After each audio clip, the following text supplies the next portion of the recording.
Morning students. आज आपका topic है नॉन रैंडम सैम्पलिंग। हम लोगों ने रैंडम सैम्पलिंग किया था, रैंडम सैम्पलिंग के टाइप देखा था, रिस्ट्रिक्टेड एंड अनरिस्ट्रिक्टेड, ठीक है, अनरिस्ट्रिक्टेड टाइप भी देखा था, ठीक है। अब आज हम लोग लेंगे नॉन रैंडम सैम्पलिंग।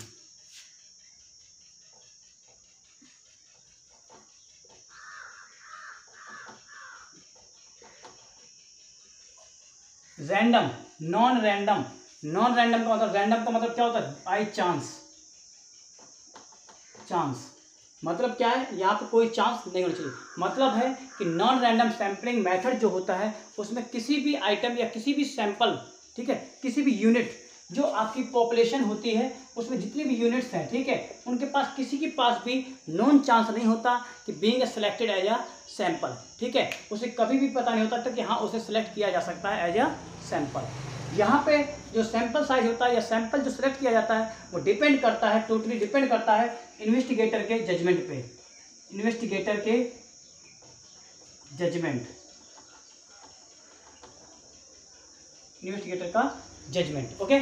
तो नॉन रैंडम सैम्पलिंग मेथड है कि जिसके अंदर जो सैंपल साइज सेलेक्ट किया जाता है वो डिपेंड करता है इन्वेस्टिगेटर के जजमेंट पे, ना कि चांस पे, ठीक है। यहाँ पे चांस पे किसी को भी हम सैंपल सेलेक्ट नहीं करते हैं। जैसे चावल पकाते हैं, देखना है कितने चावल पक गए हैं, तो उसमें तो क्या होता है, बाई चांस हम निकाल के देख लेते हैं कि चावल कितने पक गए। बट अगर क्लास में मॉनिटर बनाना है हमें, तो ये डिपेंड करता है किस पे? क्लास टीचर पे। मतलब क्लास टीचर यहाँ पे कौन है? इन्वेस्टिगेटर। तो इन्वेस्टिगेटर के जजमेंट पे डिपेंड करेगा कि कौन सा क्लास का कौन रिप्रेजेंटेटिव होना चाहिए और कौन रिप्रेजेंटेटिव नहीं होना चाहिए। तो यही चीज़ है कि मान लो कि होल क्लास है, होल क्लास में अगर मुझे मॉनिटर बनाना है तो सभी के पास नॉन चांसेस नहीं है, क्योंकि डिपेंड करेगा मेरे जजमेंट पे कि मुझे किसको बनाना और किसको नहीं बनाना है, ठीक है। तो इसलिए नॉन रैंडम सैम्पलिंग मेथड में क्या होता है कि जो सैंपल साइज सेलेक्ट किया जाता है वो टोटली डिपेंड होता है इन्वेस्टिगेटर के जजमेंट पे, ना कि बाई चांस या ना कि चांस पे, okay. This method does not provide every item in the universe with a non chance of being included the sample, ठीक है। इस मेथड में ऐसा कोई भी चांस नहीं होता है कि पॉपुलेशन के अंदर जो भी आइटम्स हैं सभी के पास इक्वल सेलेक्ट होने के चांसेस हैं। यहाँ पे सभी के पास इक्वल सेलेक्ट होने के चांसेस नहीं होते, okay. If the investigator is unbiased and intelligent, अगर इन्वेस्टिगेटर अनबियास्ड है मतलब भेदभाव नहीं करता और इंटेलिजेंट है, तब तो वो क्या कर सकता है? उस पॉपुलेशन में से बहुत अच्छा रिप्रेजेंटेटिव सेलेक्ट कर सकता है, ठीक है। इसके बाद है non random sampling method is not scientific. आपका जो नॉन रैंडम सैम्पलिंग मेथड है वो साइंटिफिक नहीं होता है। साइंटिफिक इसलिए नहीं होता क्योंकि यहाँ पे क्या होता है, यहाँ पे इन्वेस्टिगेटर का जजमेंट डिपेंड करता है। शायद मान लो इन्वेस्टिगेटर अच्छा नॉलेज का नहीं है तो फिर वो क्या करेगा? सैंपल भी गलत सेलेक्ट कर लेगा, इसलिए साइंटिफिक मेथड आपका नहीं होता है। तो ये चीज़ है कि नॉन रैंडम सैम्पलिंग मेथड जो है आपका वो साइंटिफिक नहीं है। साथ ही साथ इसमें पॉपुलेशन के ईच एंड एवरी आइटम को कोई भी नॉन चांस नहीं होता being selected as a sample, ठीक है। तो साथ ही साथ है कि अगर इन्वेस्टिगेटर इंटेलिजेंट और अनबियास्ड हुआ तब तो सैंपल अच्छा रिप्रेजेंटेटिव तैयार हो जाता है, अदरवाइज सैंपल खराब हो जाता है। जैसे मान लो कि अगर क्लास टीचर अच्छा है तो मॉनिटर अच्छा बन जाएगा, अगर क्लास टीचर अच्छा नहीं तो मॉनिटर फिर खराब निकल जाएगा, ठीक है। ये चीज़ है। जो आपका नॉन रैंडम सैम्पलिंग है उसके अंदर 3 मेथड आते हैं, ठीक है। तो 3 मेथड कौन कौन से हैं?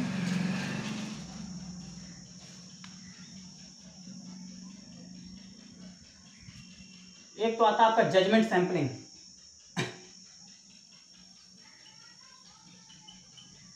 Judgement sampling. फिर आता आपका कोटा सैम्पलिंग, और फिर आपका आता है कन्वीनियंस सैम्पलिंग,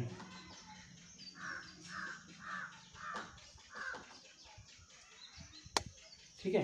ये 3 आपके सैम्पलिंग के मेथड, ठीक है। अब जजमेंट सैम्पलिंग जो आपके होते हैं, जजमेंट सैम्पलिंग का मतलब है अंडर दिस मेथड जो choice of sample item depend actually on the judgement of the investigator.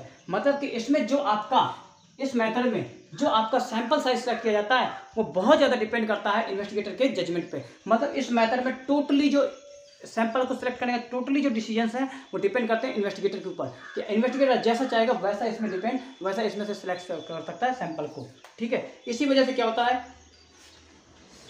ये जो जजमेंट सैम्पलिंग होती है वो हमारे जो इन्वेस्टिगेटर होता है उसके एक्सपीरियंस और उसके आइडिया और उसके ओपिनियन, ठीक है, इन तीनों को बेस पे अपने वो एक्सपीरियंस, आइडिया और ओपिनियन के बेस पे जब वो सैंपल सेलेक्ट करता है किसी पॉपुलेशन से तो उसको बोलते हैं जजमेंट सैम्पलिंग, ठीक है। तो याद रखिएगा कि जब कोई इन्वेस्टिगेटर अपने एक्सपीरियंस, आइडिया और ओपिनियन के थ्रू किसी सैंपल को सिलेक्ट करता है तो उसको बोलते हैं जजमेंट सैंपलिंग। इस मेथड में क्या होता है, इस मेथड में ऐसा होता है कि एक पार्ट को ज़्यादा चांसेस मिल जाते हैं सिलेक्ट होने के और एक को कम चांसेस मिलते हैं एज ए सैंपल सिलेक्ट होने के।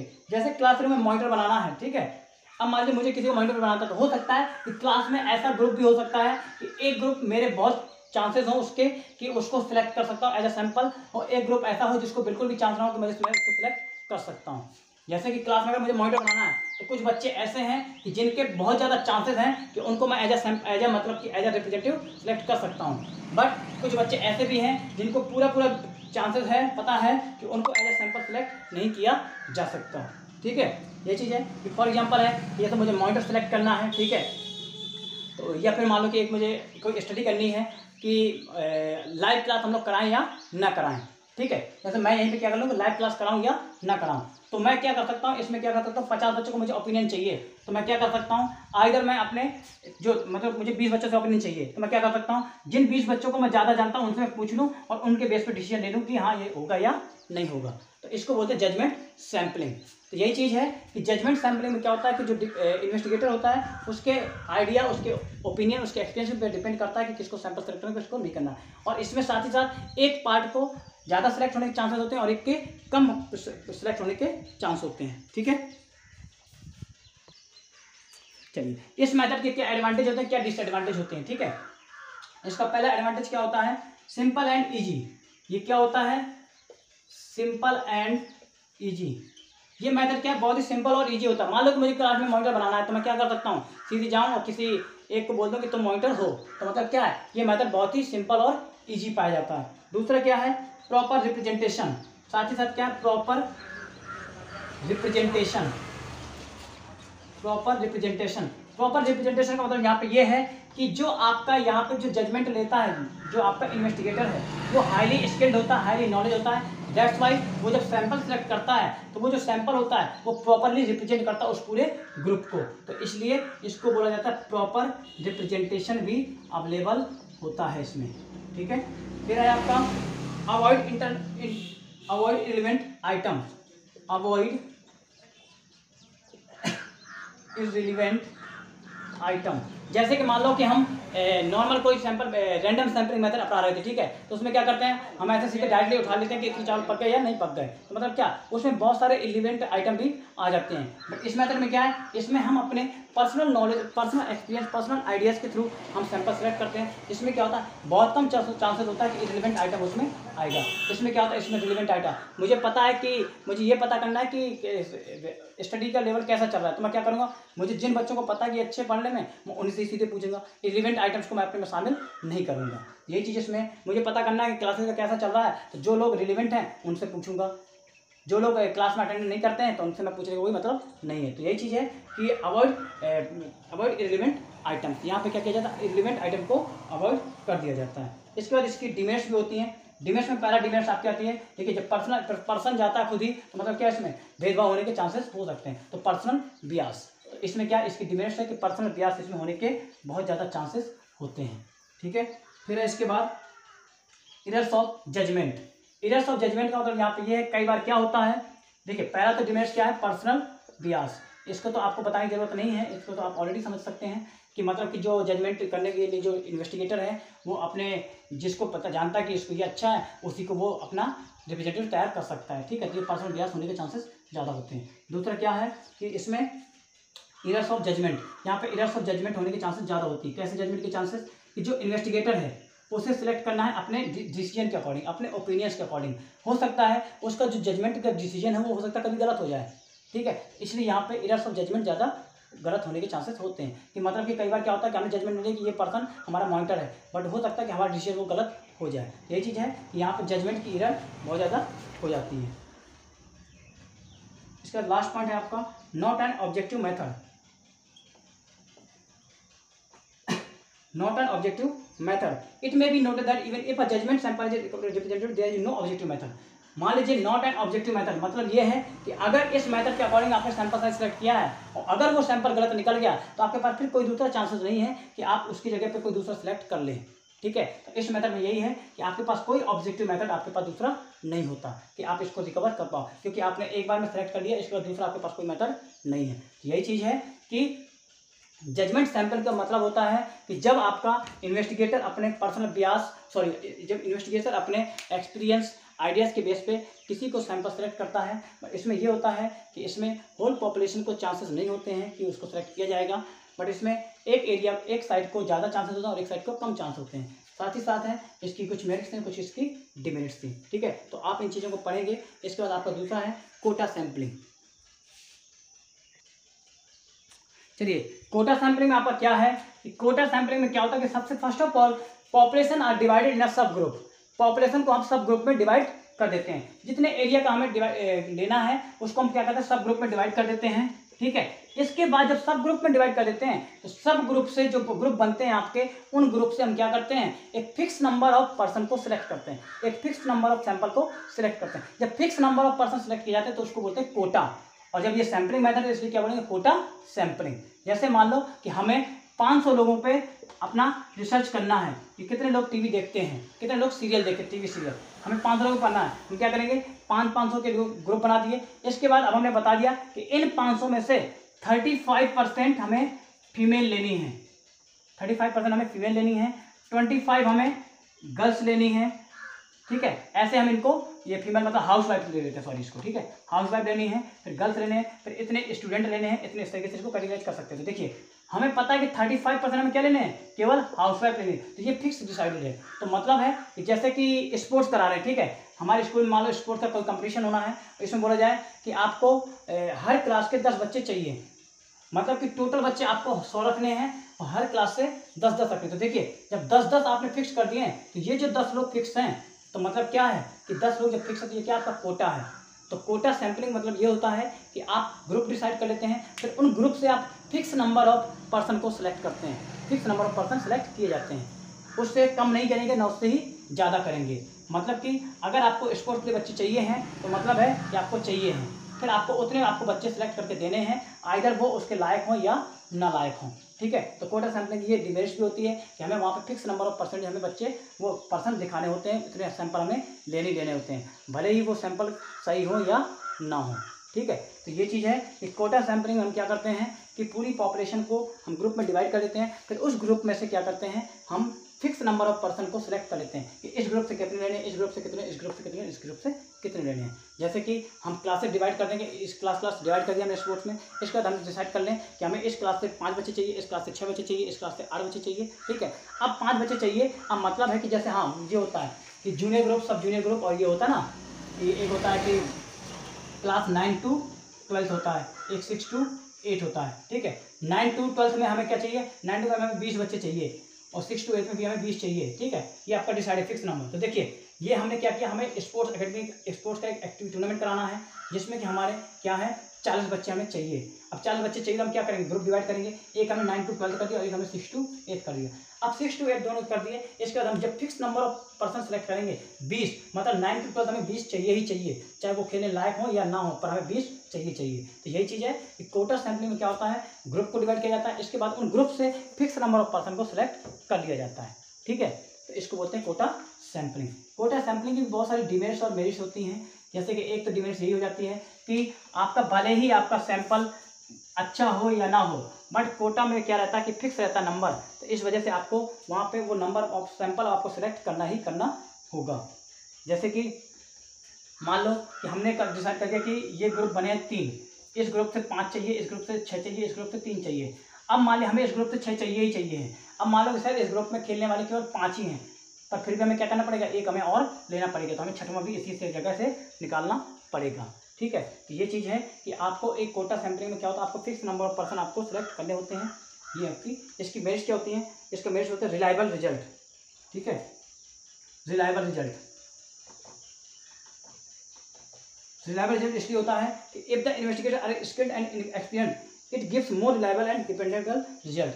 अगर देखिए टोटली डिपेंड करता है यहाँ पे रैंडम सैम्पलिंग इन्वेस्टिगेटर के ऊपर। अगर इन्वेस्टिगेटर एक्सपीरियंस है, नॉलेजेबल है, तो क्या करेगा वो ऐसे डेटा, ऐसे ग्रुप को डिवाइड करेगा जिससे कि जब ग्रुप डिवाइड करेगा तो वो देख लेगा किस ग्रुप में से कितने पर्सन को हम सेलेक्ट कर सकते हैं, तो वैसे ही fix number of person select करेगा तो वो डेटा क्या होंगे, बहुत ही रिलायबल पाए जाएंगे।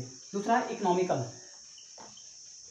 इकोनॉमिकल इसलिए होता है क्योंकि हमें एक बार हमने ग्रुप डिवाइड कर दिया, उसके बाद हमें फिक्स नंबर ऑफ पर्सन निकाल लिए, तो मतलब है कि हमें ज़्यादा स्टडी करने की जरूरत नहीं है कि ये पर्सन सही है या नहीं है, हम सीधे इसमें से हमें 6 लिए, हम 6 बच्चों को निकाल लिए, ठीक है, इसलिए इकोनॉमिकल भी होता है।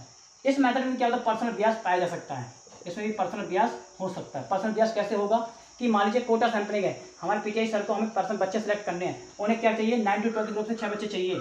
अब 9 to 12 से 6 चाहिए तो क्या कर सकते हैं, हो सकते हैं जिनको वो ज़्यादा जानते हो उनका ही वो सिलेक्शन कर दें।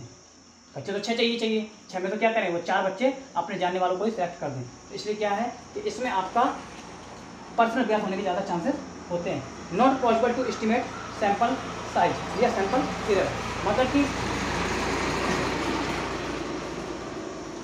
इसमें जो सैंपल की एरर होती है इसको कैलकुलेट करना पॉसिबल नहीं होता या एस्टिमेट करना पॉसिबल नहीं होता। जैसे कि इसमें है कि इसमें क्या एरर होगी, एक ग्रुप से हमने 5 बच्चे निकाल लिए, हमारी क्या एरर है, इसमें से 5 सैंपल हैं, इन 5 सैंपल में क्या एरर है क्या एरर नहीं, इसको एस्टिमेट करना बहुत ही टफ हो जाता है। अगर हम एक ही ग्रुप में से 4 बच्चे निकालें तो उनमें हम एरर को निकाल सकते हैं कि 4 बच्चे हैं, या जैसे हम नॉन रैंडम सैम्पलिंग करते थे उसमें हम निकाल सकते थे। पर इसमें क्या है, जरूरी थोड़ा है कि ये सभी एक दूसरे से मैच कर रहे होंगे। तो यही चीज़ है कि कोटा सैम्पलिंग में क्या होता है कि हमारी जो एरर हैं उसको आइडेंटिफाई करना बहुत ही मुश्किल टास्क होता है, ठीक है।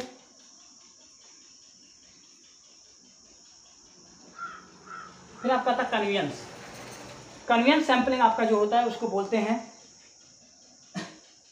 कन्वीनियंस सैम्पलिंग का मतलब होता है कि इसमें इन्वेस्टिगेटर क्या करता है, देखिए पहले में इन्वेस्टिगेटर अपने जजमेंट और उसके बेस पर डिपेंड करता है, दूसरा वो वर्क डिवाइड कर देता है, तीसरा कन्वीनियंस। कन्वीनियंस का मतलब है कि इस मेथड में जो इन्वेस्टिगेटर है वो सबसे पहले अपनी सहूलियत को, अपने आराम को ज़्यादा प्रेफर करता है। कि जैसे मान लो हम अगर कह दें किसी पर्सन के तुम्हें डेटा कलेक्ट करने हैं सिकोहाबाद के या दिल्ली के करने हैं, तो क्या करेगा वो डेटा कलेक्ट करने से पहले क्या सोचेगा, पहले वो सोचेगा कि उसको आराम किस चीज़ में। अगर उसको लगता है कि वो वहीं से बैठे बैठे डेटा कलेक्ट कर सकता है तो वो वहीं से बैठे बैठे डेटा कलेक्ट कर लेगा। एक पर्सन से किसी दिल्ली वाले से पूछ लेगा फ़ोन करके और उसको डेटा कलेक्ट करके वो वही प्रोवाइड कर देगा। तो ये चीज़ है कि ये आपका कन्वीनियंस मेथड क्या होता है। Convenience random non random sampling में क्या होता है कि ज़्यादातर जो इन्वेस्टिगेटर है वो अपने कन्वीनियंस को ज़्यादा प्रेफर करता है कि उसको ज़्यादा से ज़्यादा उसे सहूलियत मिलनी चाहिए। डेटा कलेक्शन को ज़्यादा प्रेफर नहीं करता है कि रिजल्ट कैसा हो या ना हो इसको फर्क नहीं पड़ता है, बट उसे कन्वीनियंस, उससे मतलब अपनी सहायता ज़्यादा, मतलब अपनी सहूलियत ज़्यादा प्रेफर करनी होगी। ये चीज़ है, ठीक है। तो कन्वीनियंस सैम्पलिंग में क्या होता है, जो आपका इन्वेस्टिगेटर होता है वो फोकस करता है अपने कन्वीनियंस पे, ना कि डेटा कलेक्शन पे, ठीक है। इसको मैथड पे जैसे हमें निकालना है कि दिल्ली के लोगों की हाइट क्या है, ठीक है। तो अब दिल्ली के लोगों की हाइट क्या है हमें ये निकालना, तो क्या करना है, दिल्ली जाना पड़ेगा। पर हम क्या कर सकते हैं, हम एवरेज हाइट अपने यहाँ के सिकोहाबाद की निकाल लेते हैं हाइट 10 लोगों की, और उसके बेस पर हम डिपेंड कर देंगे कि दिल्ली की लोगों की हाइट भी इतनी होगी, ठीक है। ये होती है कन्वीनियंस सैम्पलिंग। इस कन्वीनियंस सैम्पलिंग को क्या एग्जाम्पल से आपको बता दिया कि हाइट वाला आप लिख सकते हैं कि आप बैठे बैठे अपने आप से क्या करें, आप पूरी की चीज़ें निकाल लें। जैसे एग्जाम वगैरह का इस समय ऑनलाइन का है कि कन्वीनियंस पे ज़्यादा फोकस किया जा रहा है, ना कि एजुकेशन पे। जैसे कि कन्वीनियंस का मतलब क्या है कि घर बैठे आप पढ़ लो, आपको स्कूल आने की जरूरत नहीं है, आपको ज़्यादा मेहनत करने की जरूरत नहीं है, ये कन्वीनियंस है, ठीक है। तो सेम यहाँ पे इसका मेरिट डिमेरिट क्या है, पहला है इकोनॉमिकल। ये आपका इकोनॉमिकल होता है क्योंकि इसमें क्या है, आपको इसमें सर्वे के एरिया में नहीं जाना पड़ता, आप अपने यहाँ से बैठ के ही आप क्या करते हैं, एक ही एरिया से आप सभी को रिप्रेजेंट कर देते हैं। जैसे एवरेज जीडीपी क्या है, इस समय क्या प्रोसेस चल रही है, तो आप एक जगह से बैठ के ही उसको निकाल सकते हैं। फिर है ईजी कमांड, साथ ही साथ क्या होता है, ईजी कमांड होती है। The units of the sample are easily located and contributed by the investigator. मतलब है कि इसमें कन्वीनियंस सैम्पलिंग में क्या होता है कि जो पर्सन है वो इजीली डेटा को कलेक्ट कर लेता है अपने ही एरिया से, उसके बेस पे ही क्या करता है, उसको तुरंत रिप्रेजेंट कर देता है। नहीं तो क्या करना पड़ेगा, उसे दिल्ली जाना पड़ेगा, वहाँ से डेटा कलेक्ट करेगा, उसमें टाइम कंज्यूम होगा, ठीक है। Suitable for the pilot service, suitable for the pilot service मतलब इसका सर्विस का मतलब क्या है कि ऐसा सर्वे जिसमें कि इंफॉर्मेशन केवल कलेक्ट की जाती है फाइनल प्रोसेस के पहले।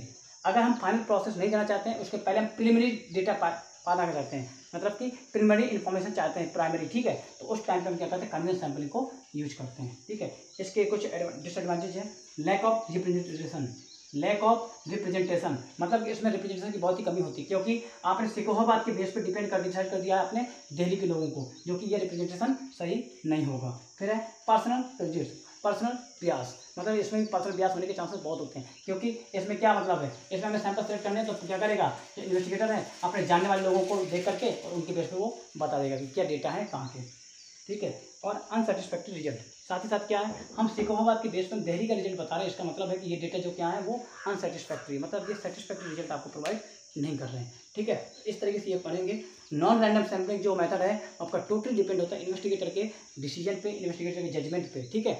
इसलिए इसमें आपका कोई भी चांसेस के होने के चांस नहीं है, यहाँ पे कोई प्रोबेबिलिटी नहीं की जाती है, ठीक है। इसको डिलिबरेट सैम्पलिंग भी बोलते हैं, ठीक है। तो इसमें याद रखिए पर्पजिव सैम्पलिंग भी बोला जाता है साथ साथ, ठीक है। तो मतलब है ये जजमेंट, कोटा और कन्वीनियंस तीनों आपके इन्वेस्टिगेटर के डिपेंड करते हैं। ये इन्वेस्टिगेटर जजमेंट है, यहाँ पर इन्वेस्टिगेटर डिवाइड करता है, यहाँ वो अपनी सहूलियत को देखता है कि किस में वो आरामदायक फील कर रहा है, वैसे ही वो डेटा कलेक्ट करेगा। जैसे कि आपको लगे कि आपसे बोला जाए कि आपको ये काम करना है बट आपको जैसा आराम लगे उसके अकॉर्डिंग आप कीजिएगा, तो ये आपका कन्वीनियंस सैम्पलिंग है, ठीक है। तो आप पढ़िएगा, फिर जो डाउट्स हो तो आप उनसे पूछेंगे।